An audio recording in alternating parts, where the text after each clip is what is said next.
are introducing the Dongfeng EQ2100 dump truck. The EQ2100 can carry more cargo compared to the EQ2082. 4.8 meters cargo box dimensions and is made of high-strength steel.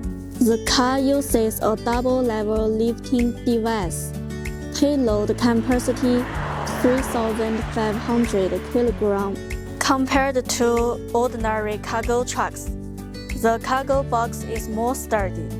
It possesses certain off-road capabilities. Optional features include air conditioning, winch, brake cooling tank, and a seat inside the cargo box. Welcome to inquire 云南猛士 Automobile.